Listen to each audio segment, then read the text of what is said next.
Okay, it's 11:30. Good day, everyone, and welcome to today's technical talk brought to you by the ACT division of the Australian Society of Exploration Geophysics. Today, we're delighted to be joined by Emiliano Monroy-Ríos, all the way from Mexico. You may have noticed that we're meeting at an unusual time. That's to accommodate the time differences, and it's currently around 7:30 p.m. for Emiliano. So a big thank you to him for generously agreeing to speak with us at this less than ideal hour. Before we go into the ASEG slides and the talk, I'd like to begin by acknowledging the traditional custodians of the land. The ASEG acknowledges the traditional owners of the land on which we gather today and the many lands on which we undertake our work. We recognize their continuing connection to these lands, water, and culture, and pay our respects to their elders, past and present. Next slide. Yep. Big thank you to our corporate members for their continuing support. And if you're not a ASEG member, I encourage you to become a member. It's free. You get free access to publications like Exploration Geophysics, Preview Magazine, ASEG Newsletter, ASEG Special Publications, and ASEG Extended Abstract from conferences 2001 onwards. We have professional and networking development opportunities. You get reduced registration fee to the Australasian Exploration Geoscience Convention, access to conferences and events hosted by ASEG sister societies, short courses, technical talks such as this one, and social events. We have a huge range of online contexts with webinars, workshops. Talks like these are all recorded and will be on YouTube channel, ASEG's YouTube channel, and job advertisement. Search for geophysicists and geophysical contractors. Ongoing research and documentation of Australian exploration geophysics and geophysicists. We have a discounted membership rate for retirees and recent graduates. And if those were not enough, we have an exclusive member-only discounted wines curated by ASEG's South Australia and Northern Territory branch. So keep in touch. We have a monthly email newsletter. But if you want to know what's happening with ASEG at different across Australia, go to aseg.org.au/events. You get to see all the events there. And please follow us on social media to stay updated. So today's talk is by Emiliano from University of Northwestern. The talk is titled Chicxulub's Enduring Echoes, Unravelling the Secrets of Yucatan's Rings of Cenotes. Emiliano is a hydrogeologist and geochemist with over 20 years of experience in karst hydrology, groundwater quality, and geological hazard assessment. Earned his PhD in Earth Sciences at Northwestern University with expertise in groundwater flow modeling, water-rock interaction, and aquifer contamination monitoring. He's a leader in research projects, environmental consulting, and teaching on topics related to water resources and karst terrains, with a focus on sustainable conservation and environmental impact management. I'll stop sharing my slides, and could you please share your screen, Emiliano, the way you did before?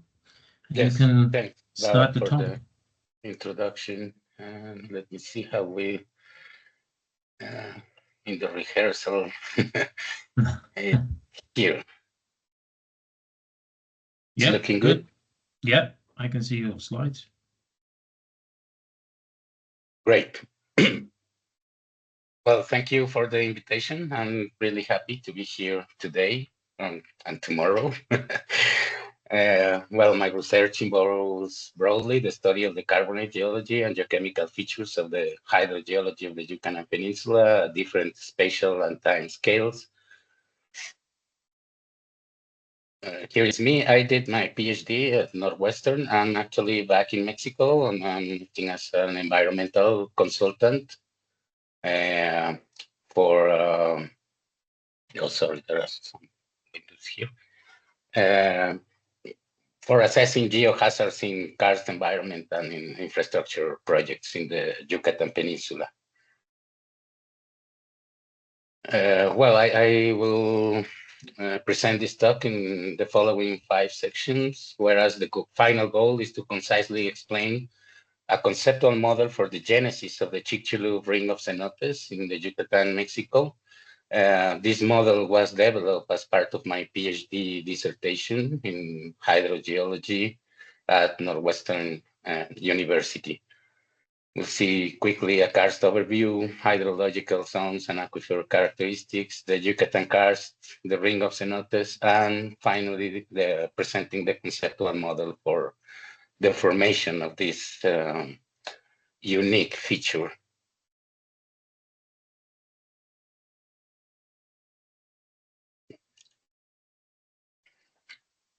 Well, carbonate karst rains account for 15 to 16% of the terrestrial surface, and that means roughly 25% of the population depends on groundwater from karst areas.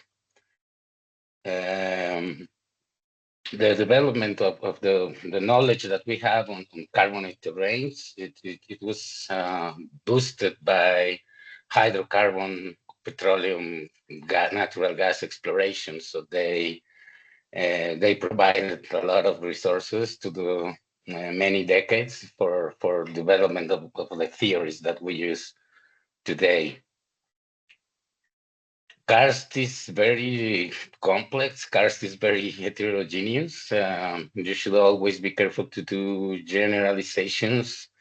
But well, I will try to go and explain the Yucatan karst. I don't consider myself a karst expert because that's hard to do, right? So I have some expertise in the Yucatan karst and might have a slight understanding of other karst types. But in this kind of knowledge, you should always relay or refer to local, regional studies and expertise. Right here in the pictures, we have some examples of how what we consider karst. It's very different across regions, right? Like this alpine karst in New Zealand, the stone forest, the famous stone forest in China. And huge dolines or dolines in the karst region of the United States. Also, karst is always evolving in time, right? So there are dozens of classification schemes for karst based on different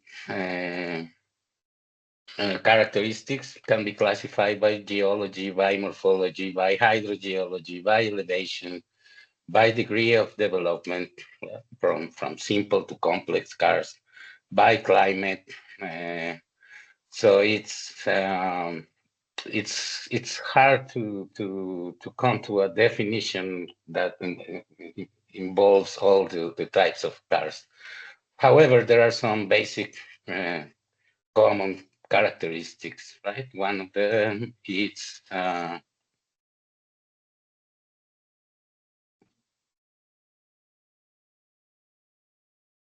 one of them is a rapid infiltration of meteoric water to the aquifer. Karst is not a material, it's not a rock type. It is likely a geomorphological process that happens over soluble rocks such as calcite, dolomite, gypsum, halite, being calcium carbonate or calcite the most common, but it can happen in different rock types. Well, basically, for the classical theory of karst that was developed on continental karst is that meteoric water have some CO2, some carbon dioxide from the atmosphere, and more important, absorbs carbon dioxide from the soil, from the decaying organic matter in the very surface, and then infiltrates downwards in a very rapid manner. Right? The um, the development of organized and increasingly efficient drainage networks, principally by dissolution, that is karstification. And well, this weathering process results in a widespread mass loss through the aquifer system, right? To the water to be able to dissolve rock must be flowing and also removing the material from the rock, right? And normally in the continental karst, well, dissolution starts from top to bottom.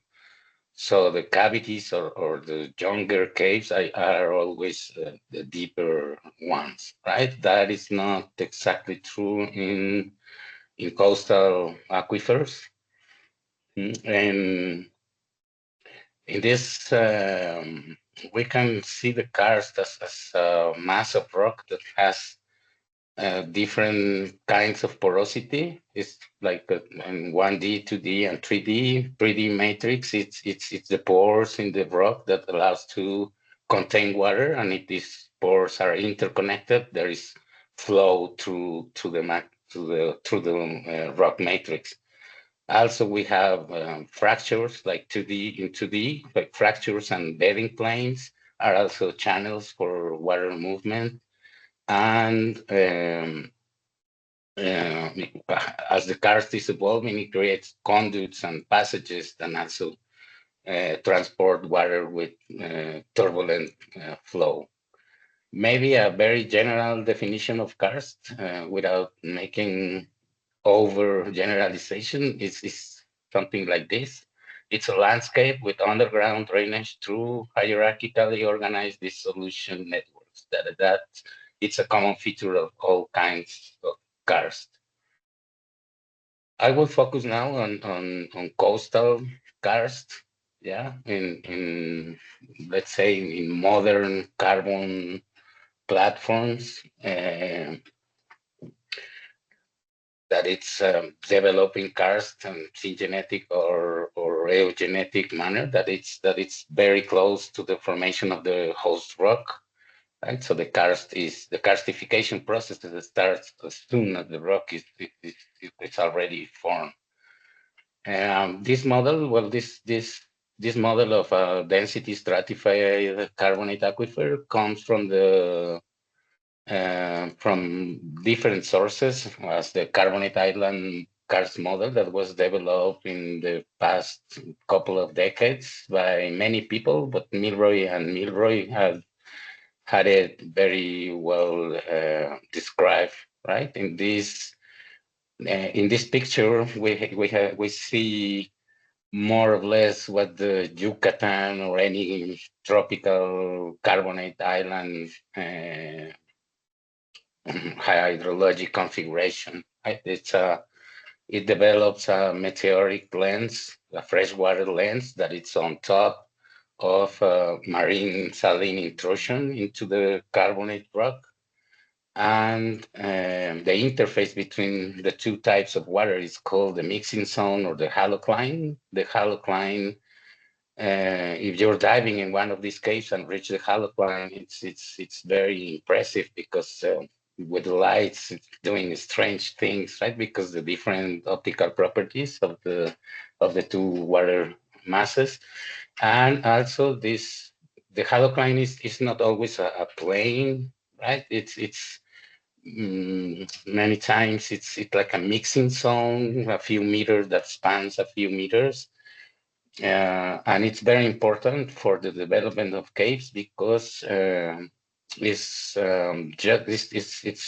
the interface of these two water masses that mixing corrosion it's higher, as we will see in a few seconds. Well, this model is based also in the debut-given Herzberg approximation to this kind of aquifers close to the coast. When you have the marine saltwater, the development of the freshwater lens, and the relationships in the densities of these water masses. The cenotes that, or what we call cenotes, it's the collapse they form, the collapse of the cap rock of a pre-existing cavity. Right? It's first you have the cavity by dissolution underground, and then when the roof collapses, uh, well, it's creating a cenote. Right? Here are a couple of examples of cenote that could be described as a collapsed dolin, a sinkhole deep enough to reach the depth of the water table. The absolute depth is not so important as if you are in mainland. Well, the water table would be deeper, and if you are near the coast, the water table is very, very shallow. And both of them, it's the same, or have the same origin, right? The collapse of the rocks of the ceiling, and it's commonly when you visit a cenote or diving in a cenote, you can actually see the collapsed rocks at the bottom. So going a little bit deeper on why this mixing zone, when the fresh water and the saline water mixed, there is an effect that we call the mixing corrosion.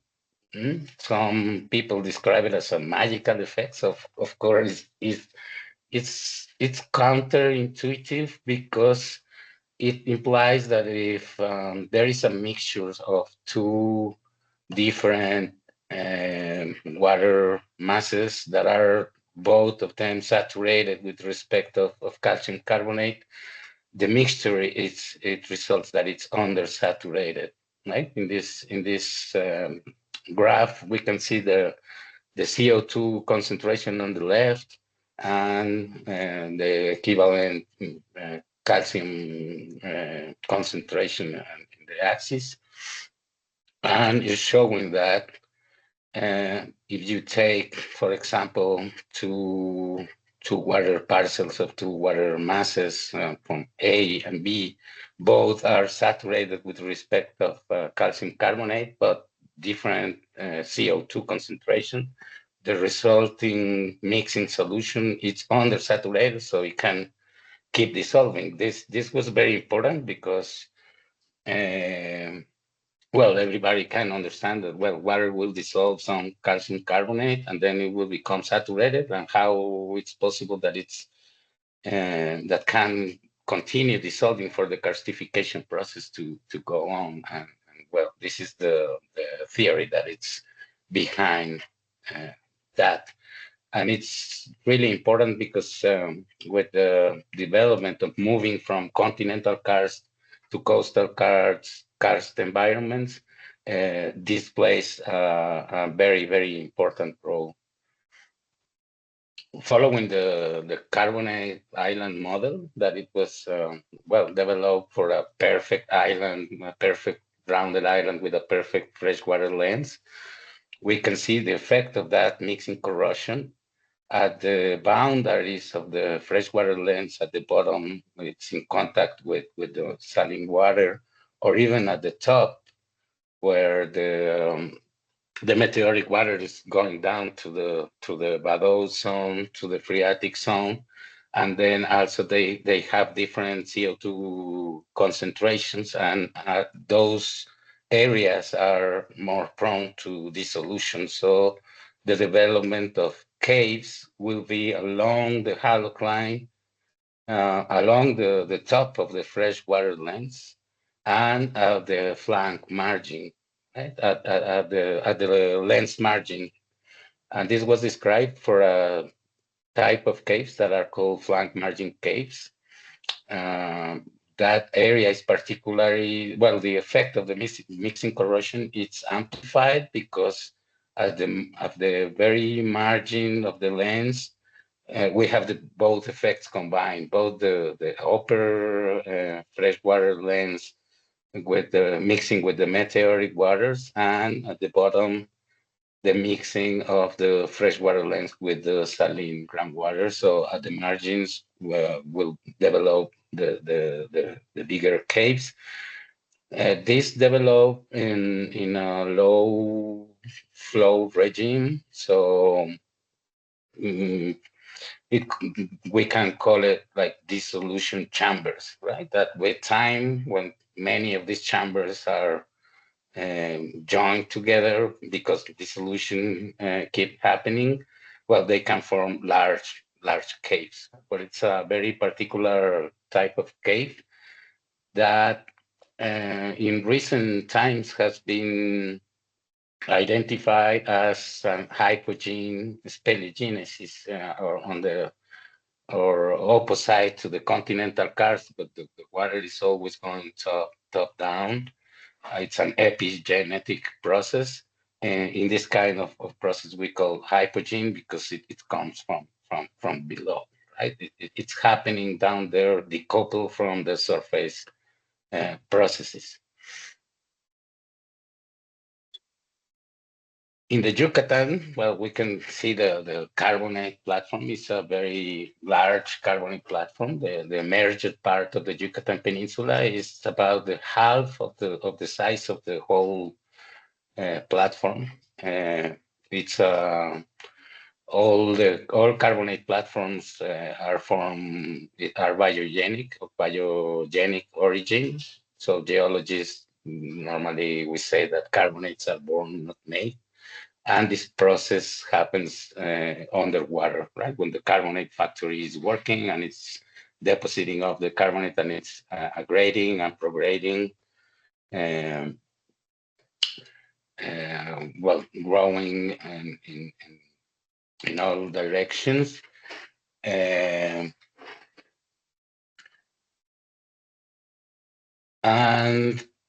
sorry, because something happened here.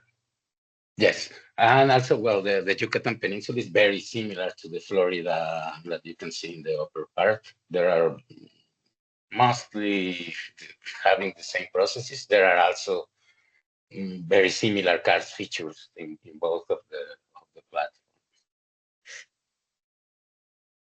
I will show quickly the Yucatan geological evolution and this general stratigraphy of the Yucatan Peninsula, where we can see the basement rock that is called the Yucatan block, and well, all the deposition that is over there. That structure in the center of the peninsula, it's what geophysicists, through many surveys and drills, have come to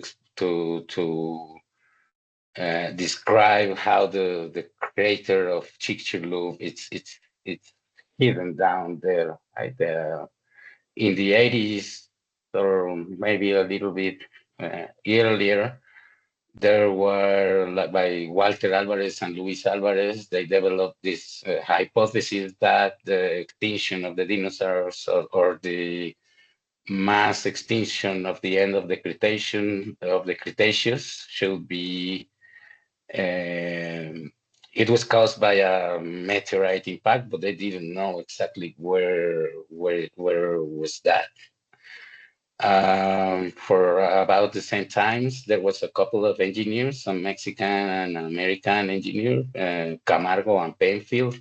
They performed the very first airborne recognition of the area, and they found something weird down there. And then, well, they connected with the hypothesis of the Alvarez hypothesis, and a lot of research started to try to constrain the geometry and the characteristics of the crater structure, right? That it was later identified as a multi-ring crater structure.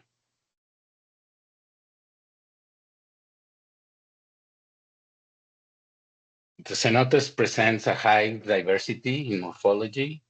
Mm-hmm. as we can see there, they can be open, they can be like closed chambers where the roof will have not collapsed yet. And also there are big chambers with small entrances, and it's a very beautiful, there are beautiful places to dive, and for touristic reasons, there are, those are very visited tourist spots in the Yucatan Peninsula, and the cenotes are, we can find it in a very different with very different morphologies. Well, the top picture, it's me going down there for a couple of rock samples for my PhD. So I I had the opportunity to visit a lot of these beautiful places. Here is a typical cross section of a cenote. This is Angelita cenote. It's also a very famous spot there for tourists, for divers. And well, the most important thing here is like you always will see the collapse of the collapsed rocks at the bottom. There is always an amount of debris at the bottom, right? So that's like an empirical confirmation that those rocks were once in the roof and now are at the bottom of the cenote. Quickly, it's just to mention this, the main geological structural features of the Yucatan Peninsula. We have these large fractures going in the eastern part, and then some fractures semi-parallel to the eastern coast. And well, we can see the features of the Ring of Cenotes. Right? The Ring of Cenotes is there are cenotes everywhere in the peninsula, but the Ring of Cenotes, it's very characteristic because it's a high density area for cenotes, and there are many cenotes aligned in this arc. The ring is not complete, right? It's maybe it's underwater, and sedimentation has blocked any way to identify remnants of what maybe one day was a complete ring. But well, we can see this arc, and we call it a ring. The red star marks, well, approximately where the impact took place. Chicxulub, well, Chicxulub, it was named because a place there, it's a toponymical name that means devil's tail or something like that.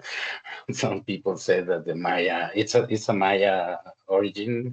The Chicxulub is a word from the Maya people, and well, some people say that these guys knew about the impact, but well, we cannot know, right? Because it's the discovery, at least in a systematic scientific approach. It's very recent. Right? It's been 45 years. That before that we didn't know it was there. Here's another map, like well, putting more attention. Each blue dot is one cenote. This database, I compiled this database. I think it's one of the most complete databases that are at the moment. I compiled it from different government, private, personal data, and satellite and aerial images. Of course, there is a bias in exploration or lack of satellite aerial images, accessibility to the sites, but I think it's worth to see it in a big picture.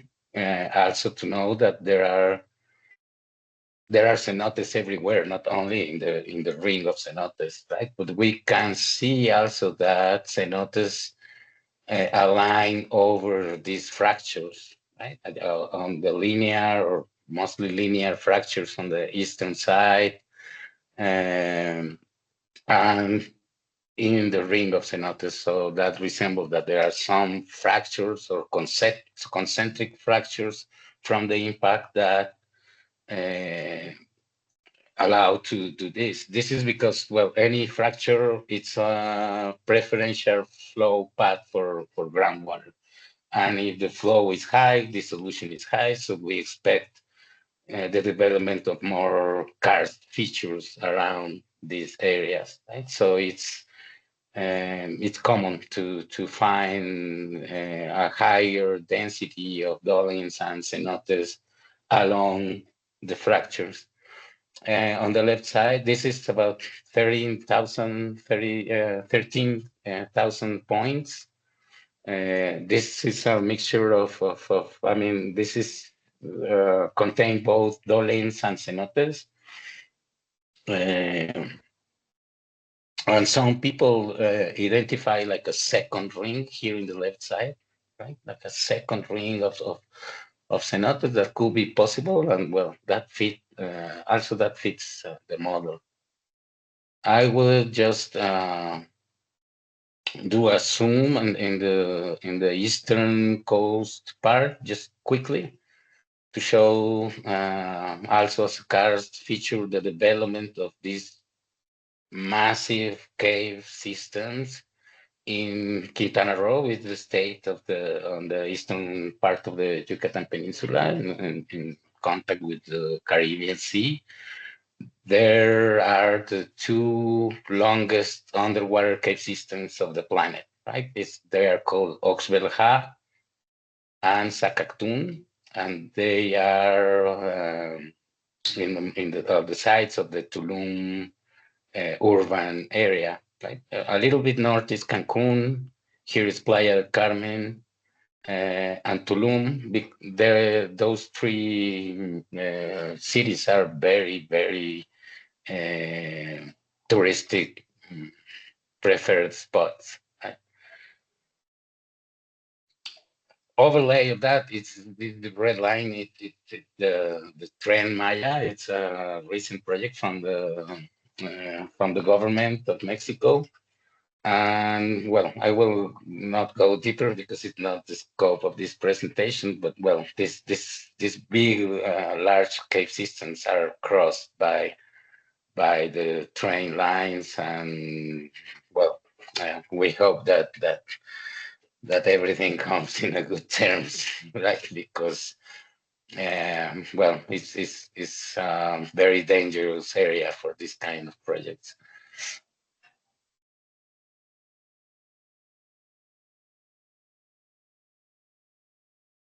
These cenotes, well, I will. Cenotes are a characteristic karst feature. I mean, cenotes not only exist in the Yucatan Peninsula; they exist in many places, like in Florida, in Turkey, and in Bahamas, in Australia, there are cenotes. It's very quickly because I will just show a glimpse on the karst of Australia, or the different types of karst in Australia, right? With different areas. One of the most famous, at least from my karst side that I've read a lot, is the Nullarbor karst in the southern part, and also the East Australian karst areas, and the Gambier karst. That it's a place where there are a lot of cenotes, right? The Yucatan has showed to the world as a cenote, as a type feature common in the Yucatan, and in recent times, many of these features are also called cenotes, right? Like this paper that is describing cenotes that there are hypogene cenotes driven by volcanogenic activity, and they call it Australian cenotes, right? So it's a very common karst feature. Well, we're going back to Yucatan just to go into the topic of the Ring of Cenotes. Yeah, the Ring of Cenotes is this alignment of cenotes of an arc of high density concentration of these karst features, and uh, it has to do with the meteorite impact that happened 66 million years ago, but somehow set or put this setting, the geological setting for what we are seeing today. And some people, sometimes it's hard to explain because some people, I've heard tourist guides in the Yucatan Peninsula in Chichen Itza that it's a very famous archaeological zone, Maya archaeological zone, and has a very famous cenote there, the sacred cenote, el cenote sagrado. And they say sometimes that well, the meteorite created all the cenotes that are there, right? Like they broke down in small pieces and then create these holes all around. But well, that's simply not true, because what the rock where the cenotes today are today, it didn't exist at that time, right? But somehow, some of the cenotes, as the ones in the Ring of Cenotes, are connected to this deep crater structure. Here is an overlay on the Yucatan Peninsula. The white spots are some of the cenotes, similar to the database that I presented before. It was a little bit older, but we can see like they are following the crater structure, right? And well, these kind of images, like the Bouguer gravity anomalies, are one of the most compelling piece of evidence that the crater structure indeed exists, and it's down there, buried in 2 kilometers of Cenozoic carbonates that were deposited after the impact. This is another way. It's only another representation to put the points exaggerated to look at this alignment on the edges of the craters. So that is one of the questions that I wanted to answer. How is possible that this deep buried structure it's projecting or reflecting this structure in the surface, right? And well, uh, hydrologists can have an idea of what can move and transmit or project that information deep there right to the surface. So in the Ring of Cenotes, the morphology of the cenotes in the Ring of Cenotes, it's as shown in the left part. There are deep vertical, deep cenotes reaching up to 120 meters below modern sea level. And well, this shaft morphology, it resembles other hypogenic karst feature on a bottom-up formation, like this deep cylindrical structures. Maybe many of them have intact domes, and then we can see the progression of the ceiling collapse, and you can see many examples of cenotes on different geological stages. Those are opposed to the cenotes that we found in the eastern coast, those cenotes that are associated to these large cave systems with turbulent flow, that are very shallow horizontal tunnels with different collapses that create hundreds of cenotes also in the cave, right? Those cenotes are very different than those found in the ring. Also, well, the cenotes in the cave areas are connected, right? You can start diving in one cenote and then go out in a different, because you're following the same cave, and the cenotes are connected because they are part of the same system, right? With different roof collapses along the place. So that is the question. This is the question that I wanted to answer. How does this topographic surface deep barrier have a surface expression? It is a more well detail of where the ring is, and also there are many papers that describe that this in the Ring of Cenotes, in the surface Ring of Cenotes, we have a hydrological connection with water flowing to the north and discharging to the west along all this feature.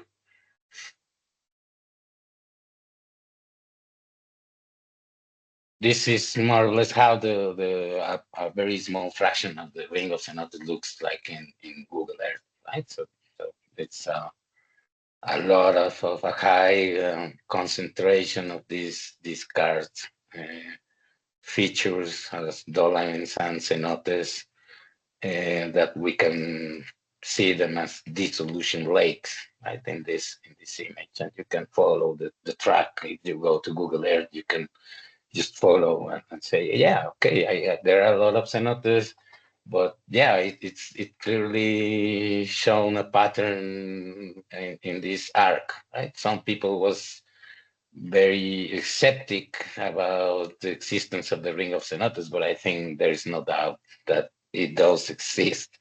And a lot of people, we are trying to explain how this is possible, how they were formed, right? So that's the part the model that I developed in my PhD. It's to answer these questions, right? I will go step by step. We will go back to the same stratigraphic image that I presented before, just the Yucatan part, get rid of the Gulf of Mexico for a moment, and just focus on the Yucatan platform that it's going or stepping upwards and grading and prograding above the basement, the Paleozoic basement. This is based on published literature on drill core and geophysical surveys, and I try to get these simplistic cartoons to try to explain that.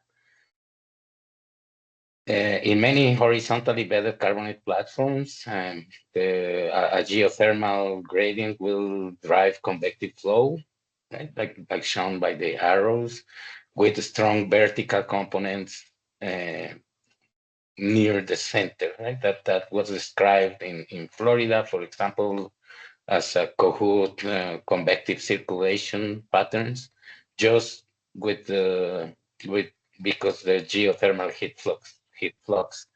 This is before the impact. We are a few years or a few 100,000 years before the impact. And the geothermal gradient and the convective flow was already established. At the time of impact, well, this thing, the impact penetrated the crust many kilometers. Was a very energetic hit, right? One of the consequences of this is there are different ways to explain the mechanisms that are there, but the rebound created the central uplift as a rebound of the impact also went up. Here I call melt to this plug that is described with different to the last 20 years has been described very differently, and with the most recent exploration like the IODP Chicxulub 364 that was carried on, I think, in 2016 or 2017. At least they published in 2017 the results. They are not calling anymore a melt, but for the purposes of my model, it's the important thing is that this material, it's I originally thought that it was a mixture of meteoritic and crustal uplift materials. Um, it seems that there is no meteoritic material there, but for the purposes of my model, it doesn't matter because it's what is important is the difference that this plug either from mixture of this or only because the central uplift has high thermal conductivity as opposed to the carbonate surrounding them, and a very low hydraulic permeability as opposed to the carbonate surrounding. So, well, the heat of impact also gave additional drive to the circulation of these deep convective circulation patterns. And well, also it has been described in many craters around on Earth, that hydrothermal systems develop overprinting any other geothermal system that could be there. This hydrothermal flux has been described from other impact craters like Monroy-Ríos and Lonar crater with different sizes from hundreds of kilometers, similar to Chicxulub, to a couple of kilometers, really small craters. And well, maybe that was a transient hydrothermal system that was shut down in geological time. But well, the geothermal circulation pattern still had a very large vertical component near the center, right? If we remember the carbonate, the whole carbonate platform, the meteorite hit at the center, right? It was a joke that I had a few years ago, that the aliens had a very good aim to just put it there, right? And we can think that some time, I mean, minutes or hours after or before, the meteorite will have hit a different place, right? Because Earth's rotation. There are, well, for the development of this model, it's also drawing from different pieces of information to put it together.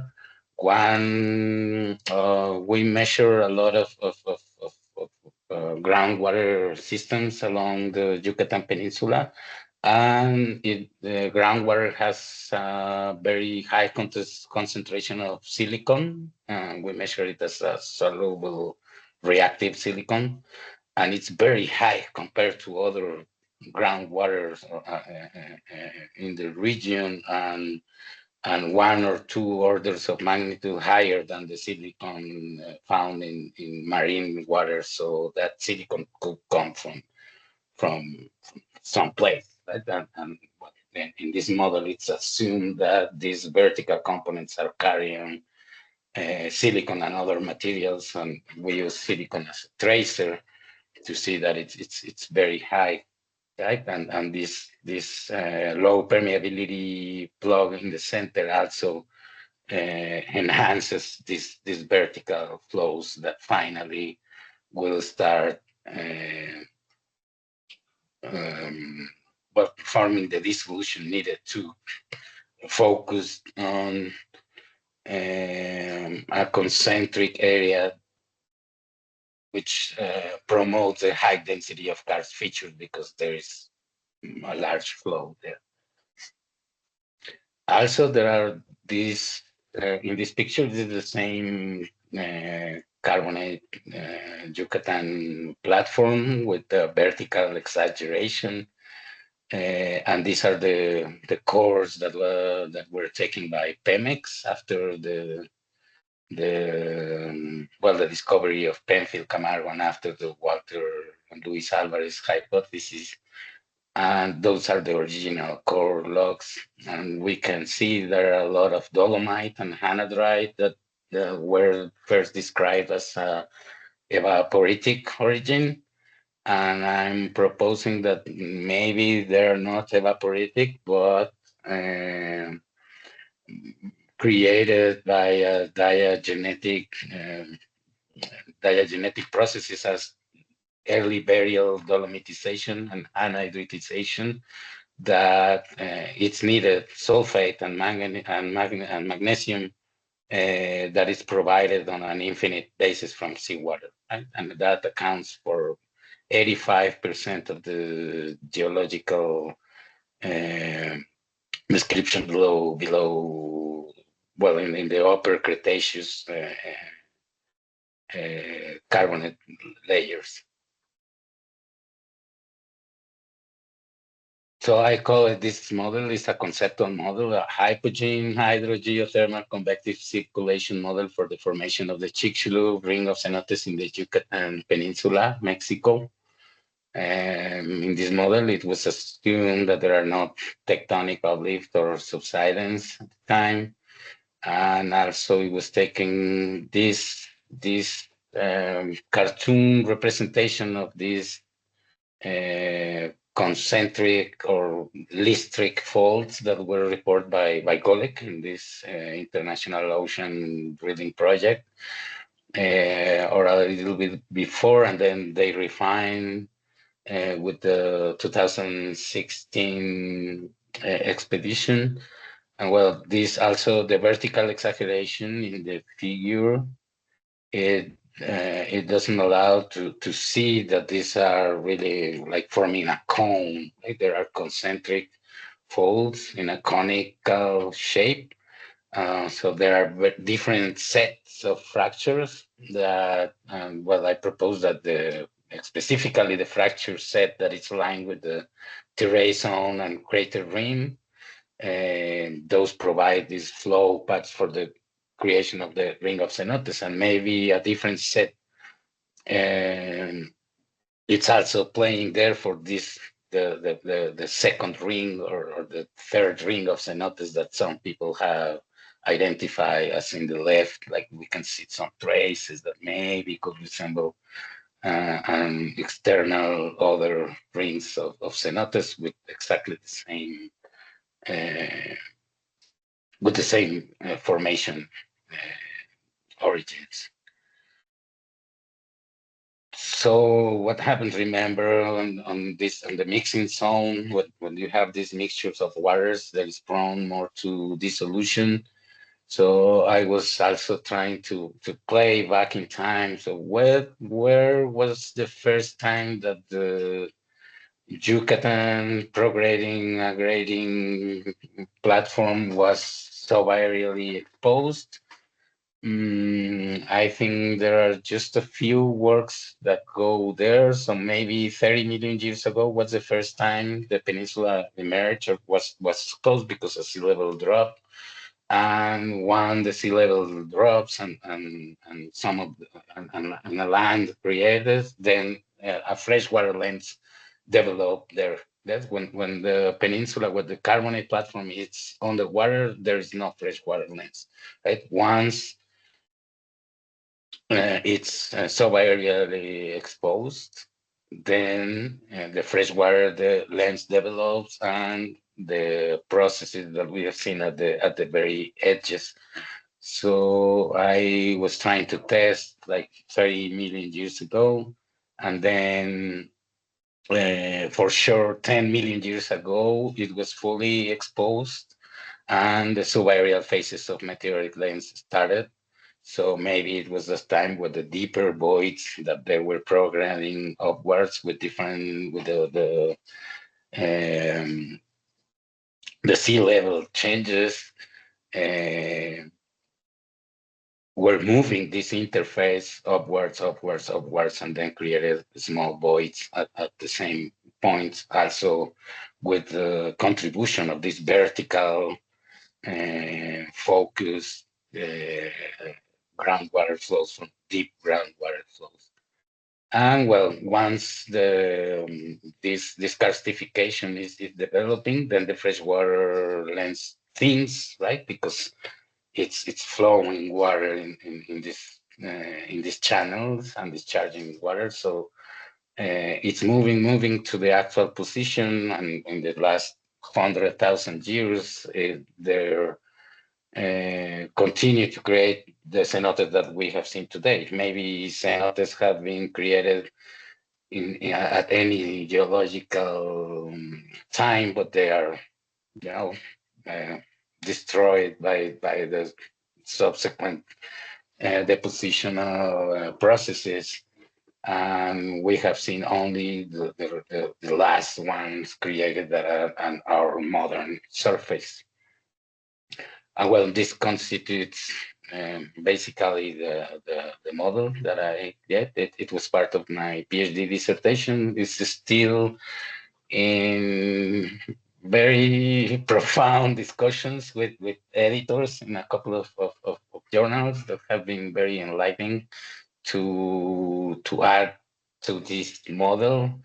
And well, for me, it's important to present it in different environments to get some feedback, to say, well, it's worth to keep digging in this or not, right? But well, I think different pieces of information from different disciplines like geochemistry, hydrogeology, geology, sea level changes, accounts for the plausibility of, or at least something similar is happening there, right? Because there are not many options on how this geometric information from the deep sea crater can be projected to the surface, but with groundwater flow, with flow of water that project or transmit this information. And I think that's all. Thank you.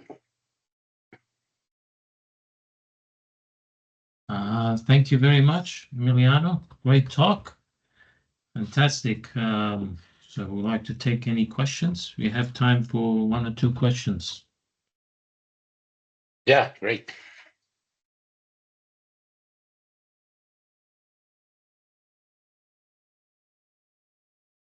Yeah, Yusin, go ahead.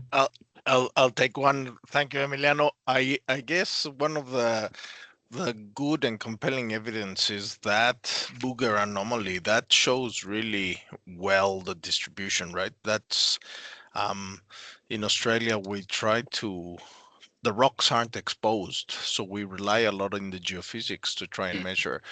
But so that's just one comment, but more of a question. And for instance, when we're measuring things here, what is the characteristic in the karst? Is it in the cenote, sorry, fresh or salt water? I mean, you talked about the hydrocline, but if you're trying to map that, what is kind of the distribution? You have salt at the bottom and fresh at the top, or tell us a little bit about that, can you? Yes, well, cenotes that are mostly mainland. You are in the area where the freshwater lens is thicker, and maybe you cannot get so many cenotes to reach the saline water interface because you can go down there 35 meters and you cannot reach, right? Well, I suppose in the coastal areas, you can enter the cenote walking, right? Just walking and start swimming there. And I don't know, 8 meters of fresh water, and then you find the saline water. So it's a mixture. It's like following this diagram. I'm sorry, I'm just looking down there. So here, I don't know if the pointer it's thing there. Yep. So for example, as I noted in mainland, you will have a thicker freshwater lens, and then you can reach the halocline. And in coastal areas, it will be thinner. It will be the freshwater it will be thin, and you will reach the saline water interface very quickly. It's very common if you dive in cenotes or cave close to the coast. Maybe 9 out of 10 times you will reach the saline water because it's just there. And whereas in mainland you can have this deep pit cenotes and maybe 35, 38 meters, and they are not deep enough to reach the saline water. But there are, of course, there are examples, and I think in all the transect from the center of the peninsula to the coast that were something that I was following in my PhD, that this kind of transects, inland, coastal, and well, you always have this freshwater length, but it does depend on the relative position to the coast. Because if you move there, well, you are in the coast from the other side, right? Or in the coast of the north. But there are very central, deep cenotes, even mainland, where you reach the halocline. You reach the saline water either by a sound, like a probe using like a hydrolyte similar or YSI probe and with deep profiles, and you reach the halocline. So I guess there are always both are present.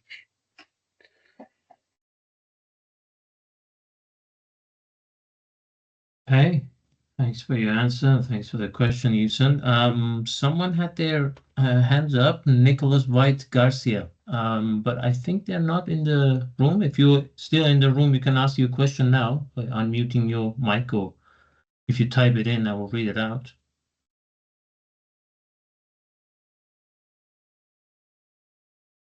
Yep.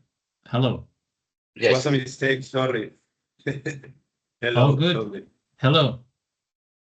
Yeah, do you have a Hey, question Nick. for Emiliano? Hi. Hello. Very Hello. interesting talk. Thank you. Thanks, Nick. I'm glad you could make it and be here for this. And you're saying, I don't know if that answered your question. I don't know if it was that question of or more on the geophysical tools. Oh, that was yeah, no, that was perfect. And yeah, I think as you say, you have a good strong case there with gravity, so that's good. Yeah, thank you. Great. Emiliano, just a quick question. Has there been any active seismic line crossing this crater or crossing this structure? Or we only have gravity as the data that represents the structure? I've seen only gravity. I don't know. There are many, at least not these big projects haven't done it, or I haven't. Well, also there is a bias on my part because I haven't, looking for that specifically. That would be interesting. I think we are tired now on the gravity anomalies, but maybe UNAM or Pemex. Pemex is the state control oil company in Mexico that it's owned by the state. And they, at least a few years ago, they were very active doing surveys, but I don't know if they're anymore because they are in financial problems. But they got really good data in the last 20 years, so it's interesting. Yeah, I don't know exactly. I haven't come to very explicit, right? This kind, but I guess it will give additional information to the crater structure for sure. Yeah, okay. So I think we have a question from Carl. He's saying that thanks for the fantastic presentation. Do you find the cenotes in the ROC are connected laterally, either via caves or hydraulically? The geomorphology seems to be mostly conical are they all isolated from each other? You can Yeah, see well, the question in the chat if you want to read it again. yeah, well, I understand that the different morphologies that I presented, right? There are these deep cenotes, deep pit cenotes that we can call pit cenotes, the vertical shafts. And they are mostly isolated one from another one. I mean, of course, there are exchange because water is flowing to the matrix rock, maybe small fractures, but no an evident cave, right? Well, there is a subtle difference in a conduit and a cave. Speleologists, we describe a cave if we can go there, right? If a human size, I mean, if a person can go inside that conduit, we call it a cave. If not, but it's a passage or a conduit. But those are mostly isolated. I mean, physically isolated, not big caves connecting around, but hydrological connected, as have been shown for the Ring of Cenotes, that there is a very large connection between them, that the water flows in this circular, semicircular pattern, discharging water to the north and to the east. And there is a big city in the almost inside the ring, let's say, that it's Merida. It's a capital of the state of Yucatan. And well, they have problems with water, and they realize that the water that is, naturally flowing to the coast and will replenish the aquifers in Merida, well, they are not receiving the water that is calculated because it's being deviated from in the Ring of Cenotes to north and west. But yeah, if I understood well the question, in general, these pit cenotes are not physically connected, but hydrological connected. And on the other hand, as in the picture, that this coastal turbulent flow, large caves, they are connected by the cave because the cenotes form with the roof collapses of the same cave, right? So you are in the same system, and all the cenotes in the same caves will be physically connected and also hydrologically connected. Okay, yeah, thank you very much, Emiliano. Thanks everyone for the questions. Thank you, Emiliano, for the nice presentation. And if there are no more questions, I think please everyone do a virtual clapping for Emiliano. Thanks for attending. Yeah, thank you very much. Thank you very much for the yeah. invitation. I really enjoyed to be here today. No worries, Emiliano. Great talk. Yeah, it was fantastic. Thank you very much. And with that, I think we come to an end of this ASEG Tech Talk. Thank you everyone for attending. Thank you, Jusen and Babak, for all the support that you Thank you very much. Lovely. Thanks. Great. Bye. Very good. See you. Thank you, Emiliano. Ciao. Have a good Hasta day. luego. Bye-bye. Ciao. A pleasure to be here. Bye. Bye. Yeah.